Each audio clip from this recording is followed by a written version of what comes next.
গ্রামের একদম শেষ প্রান্তের বেলগাছটার বড্ড গুণা পড়েছে। রাত তো ছাড়, দিনের বেলাতেও লোকে ওই দিকে পা মারায় না। দিনের বেলাতেও সেই বেলগাছটার দিকে অন্ধকার ছেয়ে থাকে। গ্রামের নাম বিলাসপুর। একদম সাদামাটা ছিমছাম গ্রাম। তবে ওই অভিশপ্ত গাছটাই গ্রামের নাম খারাপ করেছে।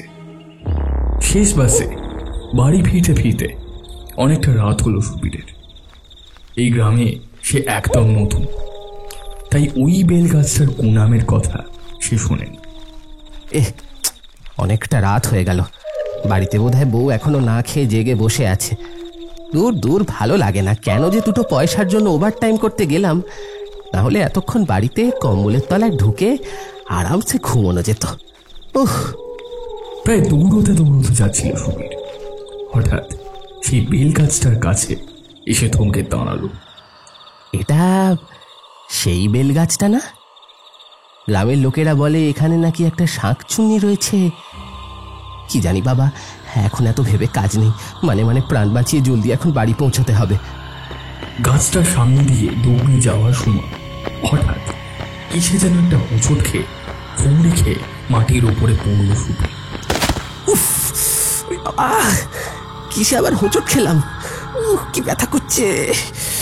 কেউ যেন পাটা ধরলো মনে হলো না? হ্যাঁ,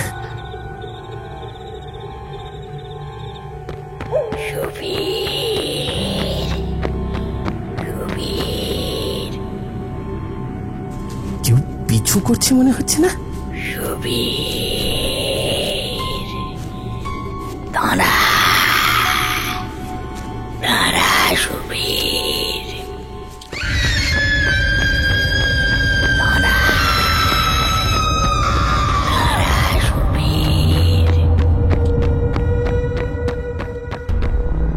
কি গো, আজ এত দেরি হলো? আরে এত হাঁপাচ্ছ কেন? আর বলো না, এই বেলতলা শাঁকচুন্নি তারা করেছিল। সে কি শাঁকচুন্নি? তুমি আবার গ্রামের লোকের মতো এসব বিশ্বাস করো নাকি? আরে না গো, সত্যি বলছি, আমি নিজে অনুভব করেছি। কেউ যেন আমার পাটা চেপে ধরেছিল, নইলে আমি এরকম দৌড়ে দৌড়ে আসি নাকি? আচ্ছা ঠিক আছে, তুমি এখন ঘরে ঢুকে হাত পা ধুয়ে নাও, আমি তোমার জন্য ভাত বাড়ছি। ঠিক আছে, আচ্ছা আমি তাহলে স্নানে যাচ্ছি। এই বলে সুবীর স্নানে চলে গেল। স্নান সেরে এসে দেখল মেঝেতে ভাত বাড়া আছে, কিন্তু তার বউকে সে কোথাও দেখতে পেল না। রেশমি, এই রেশমি, কোথায় গেলে? না, কোনো সাড়া নেই। রেশমি আবার এত রাতে কোথায় গেল? পাশের বাড়িতে গেছে নাকি? রেশমি, রেশমি! বার দুয়েক রেশমির নাম ধরে ডাকার পরও যখন তার কোনো সাড়া পাওয়া গেল না, তখন সে এক প্রকার নিশ্চিন্ত হলো। নিশ্চয়ই পাশের বাড়ির গীতা কাকিমার কাছে গেছে। এত রাতে আবার কি দরকার? যাকে এখন খেয়ে নি, যা খিদে পেয়েছিল দুপুর থেকে, বাবা। এই বলে সে খেতে বসল। খেয়ে ওঠার পরও যখন রেশমির কোনো সাড়া পাওয়া গেল না, তখন তার বেশ ভয় হতে শুরু করলো। রেশমি এখনো এলো না, কি ব্যাপার? যাই, একবার গীতা কাকিমার বাড়ি গিয়ে খোঁজ নিয়ে আসি। এই বলে সে তার পাশের বাড়ির দরজার সামনে এসে বার দুয়েক কড়া নাড়ল। রেশমি, রেশমি!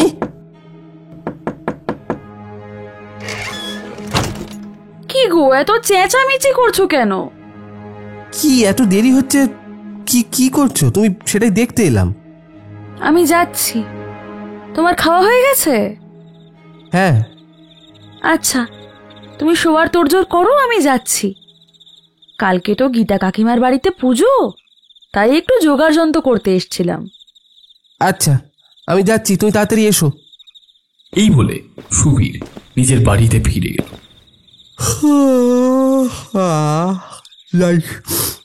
আমি বড় ঘুমোনোর তোড়জোড় করি। আজকে যা খাটনি গেছে, একটু তাড়াতাড়ি না গড়ালে হবে না। একটু বেশি ঘুম পাচ্ছে জানো। সুবীর কখন যে ঘুমের দেশে তলিয়ে গেছে তা সে খেয়াল করতে পারল না। মাঝরাতে হঠাৎ তার ঘুমটা ভেঙে উঠল। পাশ ফিরে দেখল রেশমি নেই। এ কি, রেশমি কোথায় গেল? ওকে এখনো বাড়ি ফেরেনি না কি? ও কটা বাজে দেখি তো। সুবীর উঠে গিয়ে ঘড়িতে সময় দেখল, রাত 12:30 বাজে। গ্রামের দিকে রাত 12:30 মানে অনেক রাত। এ কি, এখনো রেশমি এলো না? সুবীর উঠে রেশমির নাম ধরে বার দুয়েক ডাকল। রেশমি, রেশমি কোথায় তুমি? কোনো সাড়া নেই। সুবীর উঠে গিয়ে একবার গোটা বাড়ি খুঁজে দেখল। না, রেশমি তো কোথাও নেই। কি ব্যাপার? শেষে বাড়ির বাথরুমের কাছে গিয়ে দেখল বাথরুমের দরজা ভেতর থেকে লাগানো, আর বাথরুমের ভেতর থেকে জল পড়ার আওয়াজ আসছে। ও, তার মানে রেশমি এখন বাথরুমে আছে। উফ, আর আমি চিন্তায় চিন্তায় মরে যাচ্ছিলাম। ঘুম ভেঙে থেকে সুবীরের গাটা কেমন যেন ছমছম করছিল। মনে হচ্ছিল কেউ যেন দূর থেকে তার উপর নজর রাখছে। বড্ড অস্বস্তি হচ্ছিল তার। হঠাৎ বাথরুমের দরজা খোলার আওয়াজ হলো।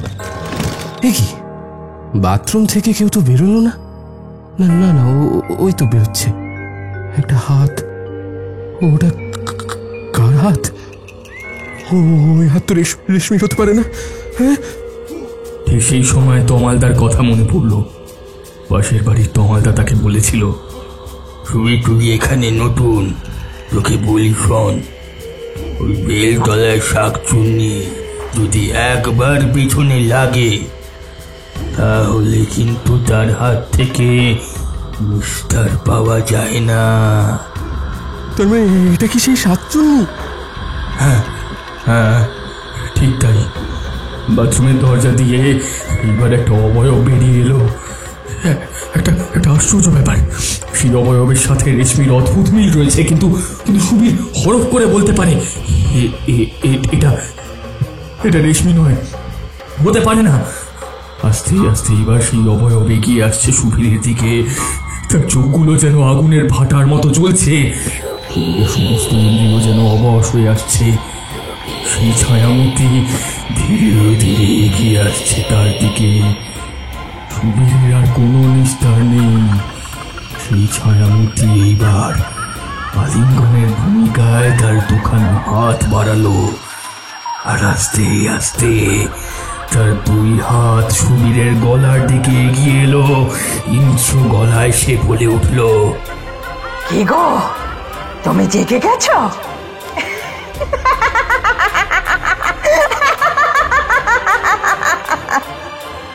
সুবীর হঠাৎ খেয়াল করলো খাটের পাশে রাখা টেবিলে একটা বাটার নাইফ রাখা। সুবীর কি মনে হতেই টেবিল থেকে সেই ছুরি তুলে নিয়ে ঢুকিয়ে দিল সেই পিশাচিনীর গলায়। এটা মারো নাটনাট করে সেই পিশাচিনী চেঁচিয়ে উঠল।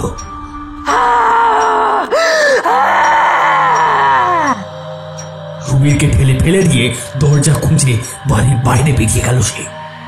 তার সেই বিভৎস চিৎকার এখনো শোনা যাচ্ছে। কিছুক্ষণ পর সেই চিৎকার আস্তে আস্তে থেমে গেল। নিস্তব্ধ রাত আবার তার আগের নিস্তব্ধতা ফিরে পেল। সুবীর, তুমি ভয় পেও না, আমি চলে এসেছি। সুবীর চমকে উঠে লক্ষ্য করল তার বাড়ির খোলা দরজা দিয়ে প্রবেশ করেছে এক কম্বল মুড়ি দেওয়া ছায়া মূর্তি। তার মুখের এক অংশ ভয়ঙ্কর রকম ভাবে পুড়ে আছে। সেই বিভৎস মুখ দেখে সুবীরের খানিকটা ভয় হলো। কে তুমি? হ্যাঁ, কে তুমি? রেশমি কোথায়? রেশমির সাথে তোমরা কি করেছ? হ্যাঁ, শান্ত হও সুবীর, ভয় পেও না, আমি তোমার কোনো ক্ষতি করব না। রেশমি কোথায়? রেশমিকে ওই পিশাচিনী মেরে ফেলেছে। মানে? হ্যাঁ, রেশমিকে মারবার পর সেই পিশাচিনী এবার তোমাকে মারতে এসেছিল। তুমি বিচক্ষণ, তাই প্রাণে বেঁচে গেছো। কি? না না না না না, এটা হতে পারে না, এটা হতে পারে না। তুমি তুমি তুমি মিথ্যে কথা বলছো, তুমি মিথ্যে কথা বলছো। তোমার যদি মনে হয় আমি মিথ্যে কথা বলছি, তাহলে এসো আমার পিছন পিছন। সেই ছায়ামূর্তি এইবার সুবীরকে নিয়ে তারই বাড়ির পিছন দিকে একটা জঙ্গলে গেল। সেইখানে একটা অর্ধনগ্ন ক্ষতবিক্ষত দেহ পড়ে রয়েছে। ক্ষতের কারণে তার মুখ পরিষ্কার করে বোঝা যাচ্ছে না। তার পরনে রয়েছে রেশমিরই শাড়ি। না না না না, হতে পারে না, হতে পারে না। বাস্তব তোমার চোখের সামনে সুবীর।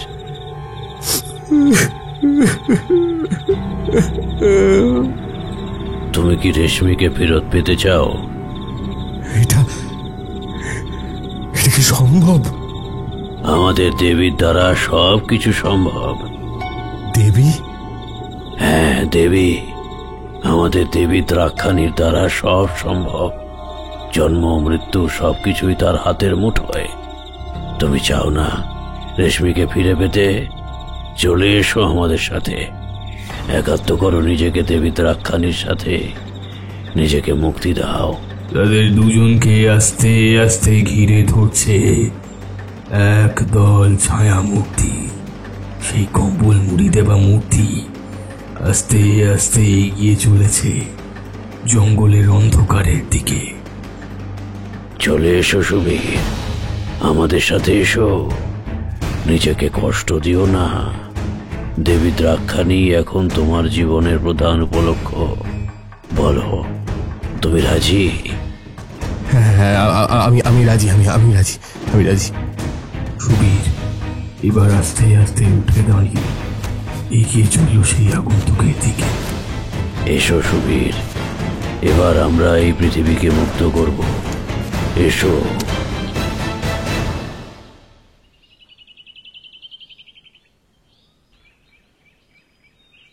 এই নিয়ে 7খানা প্রাণ নিল ওই পিশাচিনী। কিছু তো একটা বিহিত করতেই হবে, নইলে নইলে আস্তে আস্তে গোটা গাছে উজাড় হয়ে যাবে। পিশাচিনী? হাতে রাখা খবরের কাগজ নামিয়ে রেখে ভিড়ের মধ্যে থেকে এক জনৈক ব্যক্তি জিজ্ঞেস করল, কি দাদা, গ্রামে নতুন নাকি? হ্যাঁ, আজকেই এসেছি। কেন বলুন তো? না মানে ওই পিশাচিনীর কথা খালি আমাদের গ্রামে কেন, আশেপাশের প্রায় সমস্ত গ্রামের লোকজনই তো জানে। হ্যাঁ, আমি আসলে এখানে নতুন, অনেক দূর থেকে এসেছি। আমাকে একটু ওই পিশাচিনীর ব্যাপারে খুলে বলুন তো ভাই। আমাদের গ্রামে একদম শেষ প্রান্তে একটা বেল গাছ রয়েছে।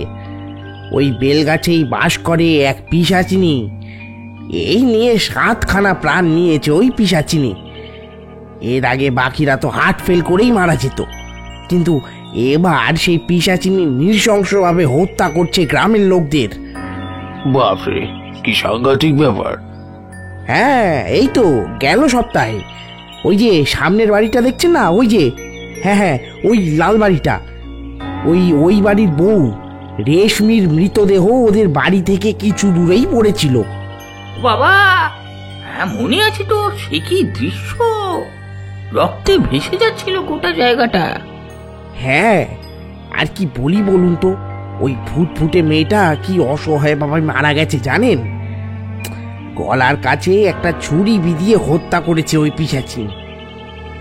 হ্যাঁ, শুধু কি তাই, ওই যে ওদের বাড়ির পেছনে যে জঙ্গলটা আছে না, ওখানে আরেকটা ক্ষতবিক্ষত অর্ধনগ্ন মৃতদেহ পাওয়া যায়। অদ্ভুতভাবে সেই মৃতদেহের পরনে ওই রেশমি শাড়ি ছিল। মুখটা এতটাই ক্ষতবিক্ষত ছিল যে চেনাই যাচ্ছিল না। হ্যাঁ, পরে জানা গেল যে ওই ওপাড়ার ওই হারু বাগদির মেয়েকে নাকি সন্ধ্যার পর থেকে খুঁজে পাওয়া যাচ্ছিল না। তাকেই বোধহয়। আর এই ঘটনার পর থেকে তো সুবীর কেউ পাওয়া যাচ্ছে না, ও কেউ বোধ হয়। আচ্ছা, কিছু মনে করবেন না, আমাকে একটু ওই বেল গাছটার কাছে নিয়ে যেতে পারবেন? এ কি অলক্ষণে কথা বলছেন মশাই? হ্যাঁ, নিজে তো শুনলেন যে ওই বেল গাছের পিশাচিনী কি দশা করছে এই গ্রামের মানুষদের, তা সত্ত্বেও। আমাকে একটু দয়া করে নিয়ে চলুন না। আমি এত দূর থেকে ওই বেল গাছের সন্ধানই এসেছিলাম, আর আমার দৃঢ় বিশ্বাস আমি ওই পিশাচিনীর হাত থেকে গ্রামকে মুক্ত করতে পারবো। মানে এই আপনি কি তান্ত্রিক গোছের কিছু নাকি? তাও বলতে পারেন। সেই বৃদ্ধ লোকের কথায় গ্রামের লোকেরা কিছুটা আশ্বস্ত হলো যেন। আসুন আমাদের সাথে। গ্রামের লোকেরা বৃদ্ধকে নিয়ে গেল সেই গাছটার সামনে। কেউই গাছটার কাছাকাছি যেতে চাইছিল না, কিন্তু সেই বৃদ্ধের অনুরোধে অবশেষে রাজি হলো। বৃদ্ধ খানিকক্ষণ গাছটাকে জরিপ করে চিন্তিত মুখে বললেন, দেখুন, আমি যেটা ভেবেছিলাম ব্যাপারটা ঠিক সেই রকম। মানে? এটা কোনো সাধারণ বেলগাছ নয়, এমনকি এটা তো কোনো বেলগাছই নয়। সে কি? হ্যাঁ, অথর্ব বেদে এই গাছের উল্লেখ রয়েছে। অত্যন্ত ভয়ঙ্কর এই গাছ। তন্ত্রবিদ্যায় এর গুরুত্ব অপরিসীম। এই পাতার রস পেটে গেলে সেই মানুষের শরীরে ভয়ঙ্কর ক্ষুধা সৃষ্টি হয়, যেই ক্ষুধা কখনো থামে না। দেখতে বেলগাছের মতো হলেও এটা মোটেও সেই গাছ নয়। তাহলে? বলছি, দাঁড়ান। রাতের বেলা এই গাছে এক ধরনের টক্সিন বা গ্যাস নিঃসৃত হয়, যার ফলে এই গাছের কাছাকাছি কেউ এলেই সে হ্যালসিনেট করে। আচ্ছা, এই গাছে যে পিশাচিনী রয়েছে এই কথা আপনারা জানলেন কিভাবে? এই গাছেরই পেছন দিকে একটা কুড়ে ঘর ছিল, সেইখানে এক বুড়ি থাকতো, ডাইনি বুড়ি। সেই ডাইনি বুড়ি রাতের বেলা কি যেন এক তন্ত্র সাধনা করত। একদিন হঠাৎ করেই সেই বুড়ি মারা গেল। অত্যন্ত নৃশংসভাবে কেউ বা কারা তাকে হত্যা করেছিল, বুঝলেন? তারপর ওই বুড়ির ভূতি পিশাচিনী রূপ নিয়ে এই বেলগাছে আশ্রয় নেয়। আমার বিশ্বাস এই গাছই যত নষ্টের গোড়া। এই গাছের পাতা দেখে হ্যালুসিনেট করা লোকজন সবার মুখে শোনা ওই পিশাচিনীকে দেখতে পায়, মানে হ্যালুসিনেট করে, আর তারপর ভয়ের চোটে হার্ট অ্যাটাক করে মারা যায়। আপনারা একটা কাজ করুন, এই বেল গাছ কেটে ফেলার ব্যবস্থা করুন। কি হলো, কোনো সমস্যা আছে নাকি? মানে আসলে এই বেল গাছ থেকে আমাদের ভালো রকম পয়সার আমদানি হয়। কিভাবে? আসলে বছরের একটি নির্দিষ্ট দিনে একদল লোক আসে এই গ্রামে। তারা সারা রাত জেগে এই বেলতলায় কি যেন করে। তারপর পরের দিন এই গাছের প্রায় সমস্ত পাতা ছিঁড়ে বোঝাই করে নিয়ে যায়। তারা সারা রাত কি করে আমাদের দেখার অনুমতি নেই। এর পরিবর্তে ওরা আমাদের গ্রামে মোটা রকমের টাকা অনুদান হিসাবে দেয় আর কি। দেখুন, কটা টাকার জন্য গোটা গ্রামের লোকজনকে বিপদে ফেলবেন না। হ্যাঁ, এই কাজ প্রচন্ড বিপজ্জনক, একে শেষ করতেই হবে, নইলে আরো কতজনের যে প্রাণ নেবে তার ইয়ত্তা নেই। আচ্ছা, আমরা তো ব্যবস্থা নেব। এই এই এই তোরা কটা কুড়ুল আর কাটারি নিয়ে আয় তো। এই গাছটাকে আজকেই কেটে ফেলতে হবে। আচ্ছা, এবার আমি আসি, আমায় এবার আরেক জায়গায় যেতে হবে। আচ্ছা ঠাকুরমশাই, এই এই তোরা কেউ ঠাকুরমশাইকে এগিয়ে দিয়ে আয়।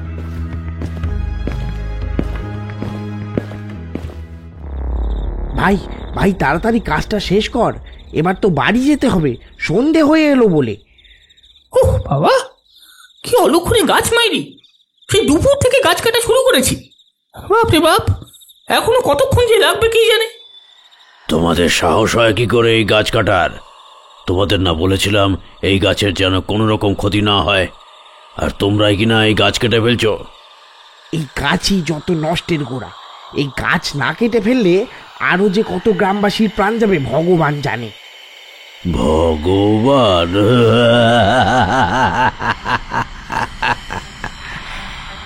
ভগবান এখন আর কিছু করতে পারবে না, এখন সবই দেবী দ্রাক্ষানের ইচ্ছা।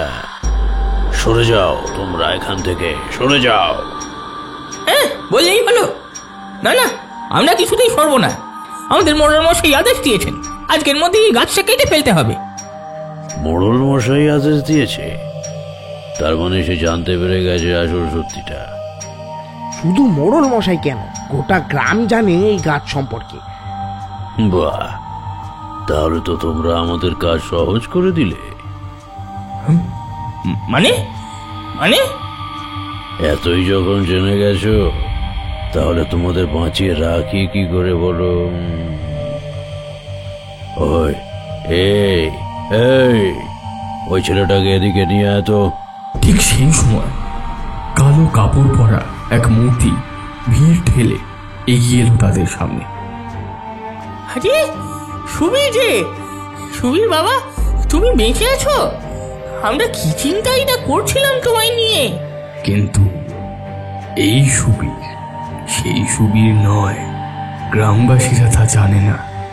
এবার সেই আগন্তুক সুবীরের দিকে তাকিয়ে বলল, সুবীর, তোমার খিদে পেয়েছে না? যাও, তোমার ক্ষুধা নিবারণ করো। মনে রেখো, এরাই কিন্তু তোমাকে রেশমির থেকে দূরে সরিয়ে দিচ্ছে। যাও, এবার নিজের খিদে তেষ্টা নিবারণ করো, যাও।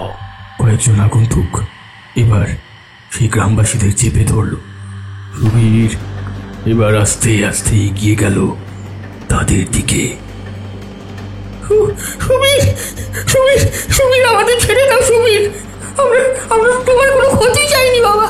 সুবীর, সুবীর, আমাদের ছেড়ে দাও, আমাদের ছেড়ে দাও সুবীর। কিন্তু সুবীর থামল না, ধীরে ধীরে এগিয়ে গেল তাদের দিকে। এরা অনেক বেশি জেনে ফেলেছে, এই গ্রামের লোকজনকে আর বাঁচিয়ে রাখা যাবে না। এই কে আছিস, গোটা গ্রামে আগুন লাগিয়ে দে। আর খেয়াল রাখিস, একটা কেউ যেন বেঁচে না যায়। আর মাত্র কিছু সময়ের অপেক্ষা, সূর্যাস্তের আর বেশি দেরি নেই। তারপর উঠবে নতুন সূর্য।